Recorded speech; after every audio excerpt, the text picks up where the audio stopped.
सियासत से जुड़ा बड़ा अपडेट आप जान लीजिए। दिल्ली में नए मंत्रिमंडल से जुड़ी बड़ी खबर मिल रही है। 48 में से 15 विधायकों के नाम यहां छांटे गए हैं। मंत्रिमंडल के लिए 9 नाम शॉर्टलिस्ट होंगे। 9 विधायकों में से ही अब सीएम भी चुना जाएगा। चर्चा में रेखा गुप्ता हैं, शिखा राय हैं, प्रवेश वर्मा का नाम है, मोहन बिष्ट और विजेंद्र गुप्ता, कैलाश गहलोत का नाम भी सामने आ रहा है। इनके अलावा सतीश उपाध्याय, आशीष सूद, पवन शर्मा के नाम की भी चर्चा है। इन सभी नामों को लेकर चर्चा हो रही है और अब देखना होगा कि दिल्ली की कमान किसे सौंपी जाती है। मंत्रिमंडल में कौन कौन से चेहरे शामिल होते हैं। 48 में से 15 विधायकों को लेकर चर्चा ज़्यादा है और बताया जा रहा है कि इन्हीं में से कोई एक सीएम भी बनाया जाएगा और बहुत सोच समझकर मंत्रालयों का बंटवारा भी होगा। रेस में कई नाम सामने आ रहे हैं, लेकिन किसे मिलती है दिल्ली की कमान, ये देखना दिलचस्प होगा। अभी तक पीएम मोदी विदेश दौरे पर भी थे। ऐसे में अब जब वो लौट आए हैं तो मीटिंग्स भी होंगी और चर्चा होगी, बातचीत होगी कि आखिर कौन सा वो सुटेबल चेहरा हो, कौन सा वो बड़ा नाम हो जो दिल्ली की बागडोर संभाले।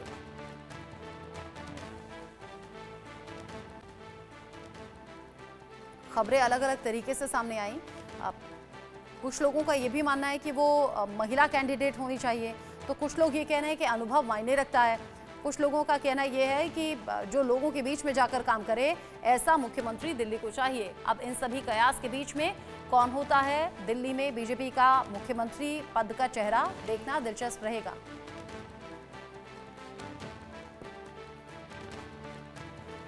अब जब दिल्ली में सीएम के नाम की चर्चा चल रही है तो सीएम की रेस में कौन कौन शामिल है इसको लेकर कयास तो है, लेकिन बीजेपी एमएलए कर्नैल सिंह ने बड़ी बात कही है। वो कह रहे हैं कि जो भी जिम्मेदारी पार्टी देगी उसे वो निभाएंगे। सीएम का फैसला पार्टी का केंद्रीय नेतृत्व करेगा, ये भी साफ कर दिया। साथ ही साथ उन्होंने कहा कि 17 फरवरी को विधायक दल की बैठक होगी, क्योंकि माना यह जा रहा है कि 19 तारीख हो सकती है दिल्ली में शपथ ग्रहण की तारीख। बैठक में विधायक दल का नेता चुना जाएगा 17 तारीख को। और कर्नैल सिंह ये कह रहे हैं कि ये तो बीजेपी नेतृत्व तय करेगा, केंद्र का नेतृत्व तय करेगा कि आखिर दिल्ली की कमान किसको सौंपी जाए। अभी जिन जिन नामों को लेकर चर्चा है, हर कोई इस उम्मीद में कि शायद उनके नाम का चयन हो जाए या फिर शायद दिल्ली का सीएम बनाया जाए। अलग अलग नामों को लेकर कयास है, अलग अलग नामों को लेकर चर्चा है। ऐसे में कर्नैल सिंह कह रहे हैं जो भी जिम्मेदारी पार्टी देगी उसे मैं निभाऊंगा। हमारे साथ मौजूद हैं दिल्ली बीजेपी के विधायक कर्नैल सिंह, जो पहली बार चुनाव लड़े थे और पहली बार में ही चुनाव जीत करके आए हैं शुक्र बस्ती से। कर्नैल सिंह जी, आप चुनाव जीत करके आए हैं, आपका भी नाम चल रहा है मुख्यमंत्री की रेस में, क्या कहेंगे सर, मुख्यमंत्री कौन बन रहा है दिल्ली? आपको जय श्री राम, आपके दर्शकों को भी जय श्री राम। मैं एक छोटा सा कार्यकर्ता हूँ, मुझे इस चीज़ के बारे में कुछ अनुभव नहीं है, कुछ पता नहीं है। क्या लगता है आपको दिल्ली के मुख्यमंत्री के नाम पर फैसला कब तक हो जाएगा, कब तक मोहर लग जाएगी? मैंने आपके टीवी चैनल पे ही देखा है कि शायद 17 तारीख को विधायक दल की बैठक है और उसमें पहले प्रवेशक आएंगे, फिर विधायक दल की बैठक होगी और जो उसमें शीर्ष नेतृत्व तय करेगा वो मेरे ख्याल 20 तारीख से पहले बन जाएगा जो भी मुख्यमंत्री होगा। सर, आप मंदिर प्रकोष्ठ का आपने काम देखा, पूरे चुनाव के से पहले से आप बीजेपी के काम देख रहे थे दिल्ली बीजेपी में। सनातन के लिए अगर आपको अगर कोई जिम्मेदारी मिलती तो आप सनातन के लिए क्या करना चाहिए? देखिए, सनातन ने मुझे पहले से ही पार्टी ने बहुत बड़ी जिम्मेवारी दी है।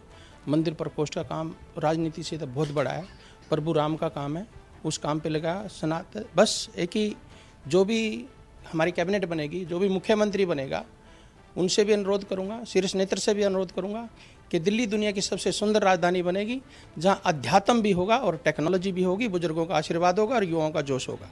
सर, हमने देखा था दिल्ली में एक अरविंद केजरीवाल की सरकार थी, आम आदमी पार्टी की, मौलवियों को पैसा मिलता था लेकिन पुजारियों को कुछ नहीं मिलता था। क्या आपने चूंकि सनातन का काम किया, क्या आपसे उम्मीद की जाए कि जो पंडित या गुरुद्वारा के जो ग्रंथी रहे हैं उनके लिए भी सरकार कुछ करेगी? बिल्कुल करेगी, बिल्कुल करेगी। और कुछ संदेश देना चाहते हैं, क्योंकि सर आप अमेरिका से आए, आपके बारे में चुनाव में सत्येंद्र जी ने ये भी दुष्प्रचार किया कि आप तो अप्रवासी भारतीय हैं, आप तो खाली यहाँ घूमने आते हैं। देखिए, पिछले 11 साल का आप रिकॉर्ड उठा के देखिए, आप भी जानते हैं मैं पिछले 11 साल से सनातन का काम कर रहा हूँ, चाहे वो दिल्ली है, चाहे पश्चिम बंगाल है, चाहे उड़ीसा है, चाहे उत्तर प्रदेश है। तो कोई कुछ भी बोलता है, सब मैं उनको ये नहीं बोलूँगा कि आपने गलत बोला। उनको चुनाव जीतने के लिए कुछ भी बोलना था, लेकिन जनता तय करती है, जनता भगवान का रूप होती है और सच्चाई में थोड़ी सी देर हो सकती है, अंधेर नहीं हो सकती। तो सच्चाई प्रभु के सामने है लोगों के सामने और प्रभु का रूप में भगवान मेरे लोग जो आए काम करने के लिए, उन्होंने इलेक्शन को जीता। माननीय प्रधानमंत्री जी की नीतियों ने, उनके विश्वास ने इलेक्शन को जीता। तो ऐसा प्रभु का आशीर्वाद सबके ऊपर रहे। सर, आपने हमेशा दिल्ली में बीजेपी के लिए संगठन का काम किया था। संगठन पीछे से बैकबोन खड़े रहते थे। ये जो चुनाव में जो जीत हुई है दिल्ली में बीजेपी की, इसके लिए आप श्रेय किसको देना चाहिए? माननीय नरेंद्र मोदी जी को, और जो एक एक कार्यकर्ता, भारतीय जनता पार्टी का एक एक कार्यकर्ता और जनता। 10 साल से एक व्यक्ति बेवकूफ़ बना रहा था, लोगों को ये समझ आ गया था कि अब हम और बेवकूफ़ बनने वाले नहीं हैं। और जनता का विश्वास नरेंद्र मोदी जी पे, और नरेंद्र मोदी जी जो बोलते हैं वो पत्थर की लकीर होती है। और वो लोगों के लिए, चाहे गरीबों के लिए पक्के मकान देने की बात हो, चाहे सड़कें बनाने की बात हो, पर्यावरण कितना बुरा हाल है इन सब चीज़ों पे, तो माननीय प्रधानमंत्री जी इस देश को 40 साल आगे ले गए हैं और दिल्ली 40 साल पीछे चली गई है।